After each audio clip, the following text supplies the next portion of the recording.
Alrighty. Welcome back to Super Sentai Review, episode number 348. We're here discussing episodes 41 to 44. Now, this will be the last video of the evening because I thought I'd be able to get really close, but I got distracted with something else, so I wasn't able to finish to say. But definitely consider tomorrow. I'll be finished up tomorrow. So, in the case these 4 episodes, basically here's kind of what happens. In the case of 41, this is basically a standalone episode where basically SPD is sent out to take out an assassin from killing a mobster, which they fail at doing that, but they do in fact. He apparently has this disappearing trick. Also, for some reason, the assassin sounds like a woman despite the fact it's a guy. Yeah, I found that kind of weird.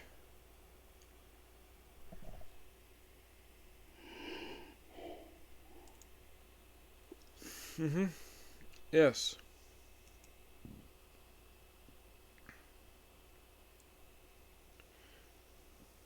Played by Manami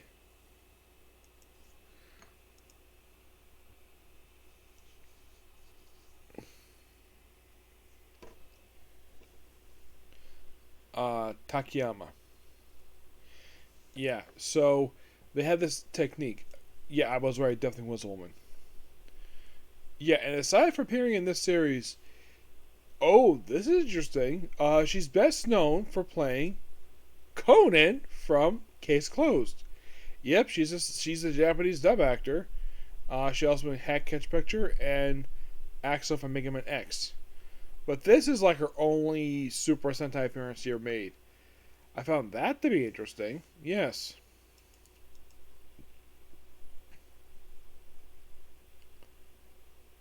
So basically, the biggest thing with this one is that Shen basically revealed a little about his past. Apparently, he doesn't like cramped places. All because he found out when he was a child, and the fact he was a bit of a coward, and all about the fact that there was this officer who saved him, and this is kind of a cause of him to be an SPD officer. Like, that's interesting. Yes. But they find out basically thanks to a little bit of investigating. I kind of think this should have been like more of stuff like this should happen in the show. Like how do you make base people disappear? Simple. By using his hairband. Yep. That's how basically makes people disappear, but they chop it off, eventually he's defeated. And that's that. Pretty fun episode. Like, I really enjoy the fact Sean Chen gives us development here. In the case of the next 2 episodes, well, partially started with 40 44. These 3 episodes, 42 and 44, are 3 loosely connected episodes. 42 and 43 basically are this. We have this mysterious monster that shows up that attacks a quarry for reasons. And then they discover, there's this egg and these bones, and then of course they investigate basically this professor.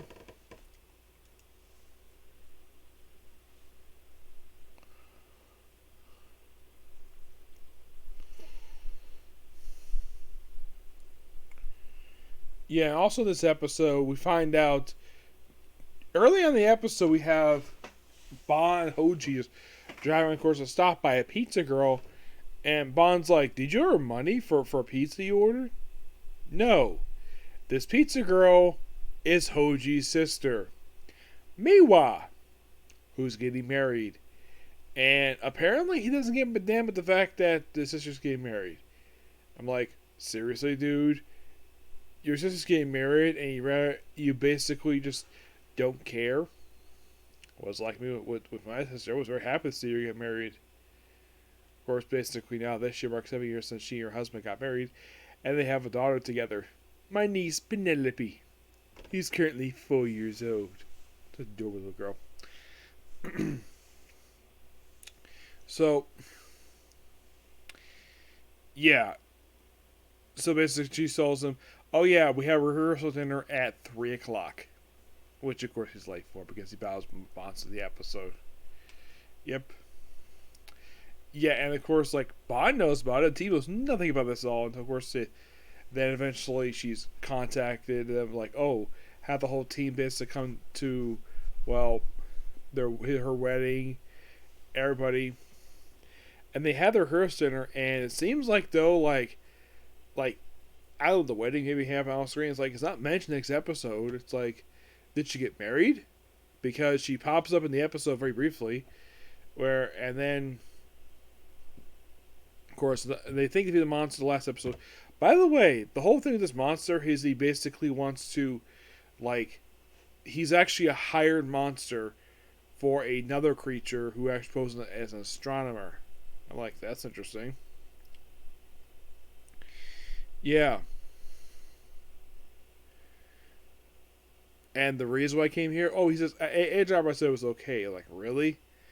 Age Abra says it was okay to harvest a planet that has, like, 6 billion life forms on it. Oh, he doesn't give a damn about that. He just want to make money illegally.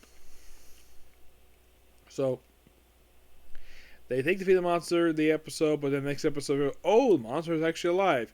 Except it's a reborn version of the thing, and there's also a bit of self-sacrifice with Bond in the episode because he really wants to make sure he's there for his sister's wedding. But meanwhile, herself is only in 42 and 43. She's mentioned in 44, but then never brought it up again in the series. It's almost like, oh yeah, let's get basically one of the Rangers a sibling. Something which is never mentioned. I think at the time, this came up, he's probably the first one since Hurricane Yellow who actually had a sibling who's not a Ranger.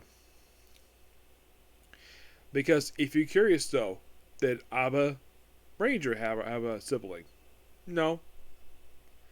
None of them did. One of them had a father. He basically, I think it was Abba Blue. Basically, he was changed from his father, but he had no siblings. And actually, scratch that. Basically, Abba did have a sibling, but he died, and he adopted basically his niece. But someone who was alive, a sister. Yeah, first time we see a sister. We don't see a sister aspect that very much in the series. Yes, this is pop up again in Go Busters, but that was a recurring character. In the case of this series, it's just 2 episodes that mention another one. Yeah, so like the Breeders defeated in episode 42. The creature took us back, and Bond even looked like one point, a second to defeat the asteroid. Make it bigger, and then of course he's actually fine. And then they combine all 4 mecha basically from this big huge blaster and destroys the monster. And then the very next episode, it's like, let's bring in somebody from Donkey Kruger's past, a rival swordsman, which now in the Sentai, it is, get this. Okay, so the reason why he hates him is because he couldn't inherit his father's dojo.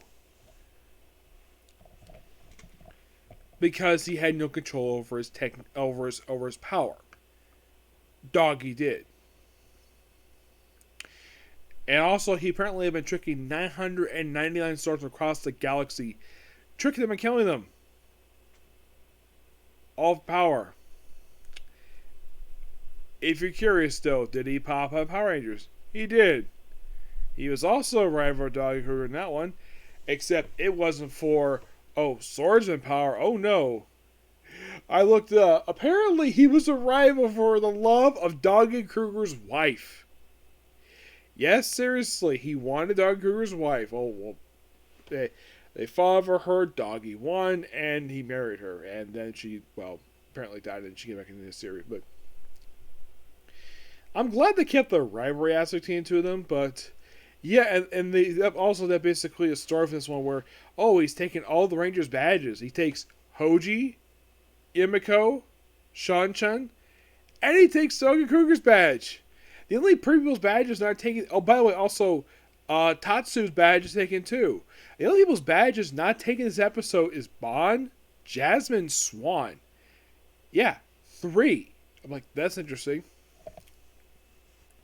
He is pronounced. The judge. He basically Doggy Kruger gets proved for deleting him, but here's something interesting though about the actor who plays Excuse me. Yeah, the actor who plays basically Dog Guru's mentor.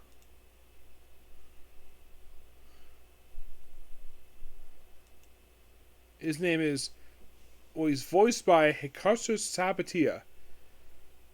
Those not familiar with we ever with some of the characters I discussed basically in my reviews. He was voiced General Shadow from Kamen Stronger. In the case Sentai, here's who he voiced, and this might surprise you: the omnipotent god from Sun Vulcan. Denamaru, the main villain of Dekaranger. CC Patron from Car Ranger, who is a one-shot monster. Captain Zaheb, the main villain of Gingaman. Highness Duke Or's Lowermouth. Yeah, Ursa's Lowermouth. Basically, one of the main villains of God Ranger. A one-shot monster from Alpha Ranger. Trinoid 21 Racina. And he is the voice of two other characters who I've seen and I've used for. Miku from Dekaranger as in Land Fist Diamaku, who was the Grand Master of the Confrontation Beast Bear Fist. Yeah, the Confrontation one. Yeah, he appears like 13 episodes in that one. And also, he is the main villain of Goseiger.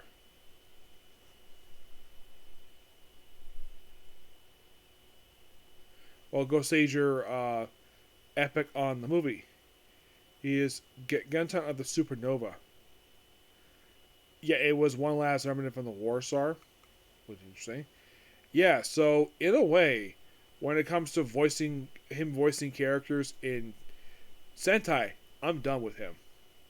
But here's something interesting though. Aside from voicing General Shadow from, I did find interesting though the fact he voiced every main villain. So he's also been in. He basically also reprised the this is you might find really interesting.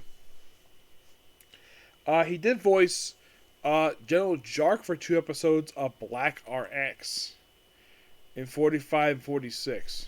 Mm-hmm.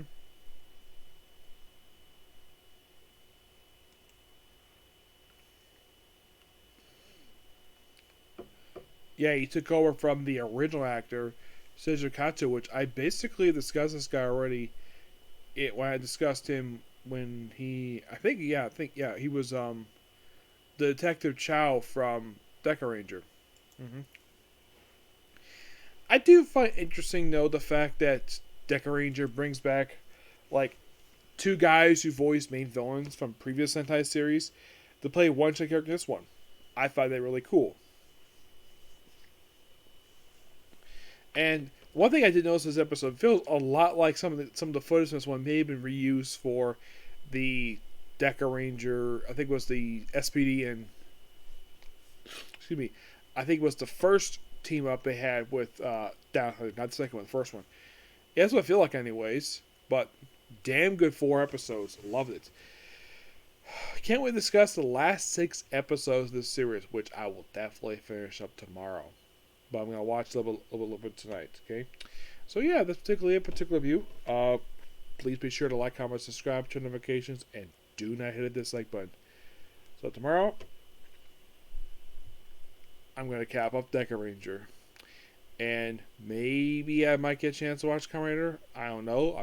Maybe I'll basically start up maybe tomorrow night. Or probably start it up Friday, because you have Friday off. But I'm also maybe hopefully doing some anime. I have 2 anime to do. Well, I didn't watch Konosuba today because I really want to get more of this done today, which I'm very happy I did. So, see you all tomorrow for 2 anime and Sentai. Okay, next video. Bye.